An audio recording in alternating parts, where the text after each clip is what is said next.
Did you guys know that Israel is having talks on migrant workers with China? And they are deadlocked due to Beijing refusing to allow its citizens to participate in the construction of settlements in the occupied West Bank. This is told by a high-ranked Israeli official to AFP News. Quote, "We are negotiating with China for an agreement on the arrival of thousands of additional workers," an unnamed government official said.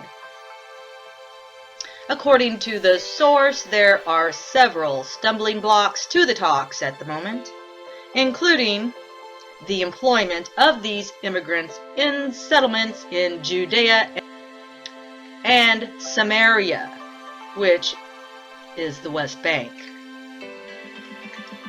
Quote, "Beijing is demanding that we ensure there are no workers in this region." End quote, he added. Now, the official claimed that China's stance has nothing to do with calls for an economic and cultural boycott of Israel, which have been on the rise in recent weeks. It is more likely linked to Beijing's diplomatic position that supports the creation of a Palestinian state and opposes Israel's presence in occupied Palestinian territories, he explained. The international community deems illegal all Israeli settlements built on the land it seized from Palestine during the 1967 Six-Day War.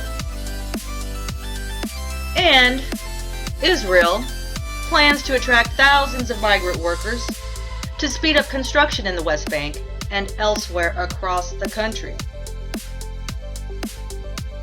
Despite it being an obstacle to the peaceful resolution of the Israeli-Palestinian conflict, Israeli Prime Minister Benjamin Netanyahu made the acceleration of the settlement program one of his key promises during his re-election campaign earlier this year. Beijing's stubbornness has shattered the Israeli government plans, which plan to increase the number of migrant workers to 8,000 by this time, and later to 15,000, according to Haaretz newspaper. The newspaper wrote on Sunday that China was forbidding its builders to work in the West Bank, quote, "due to safety concerns rather than politics."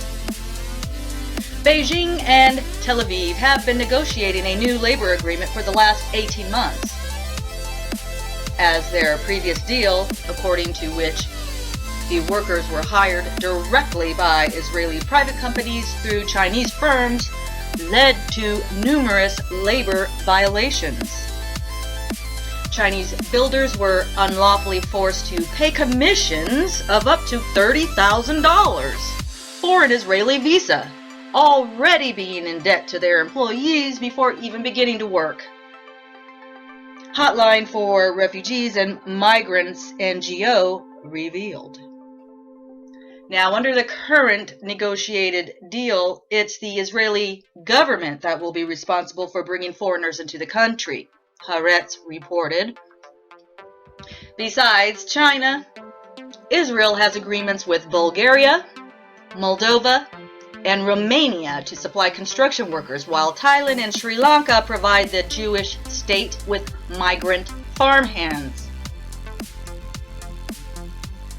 This has been Me the People. Break this news.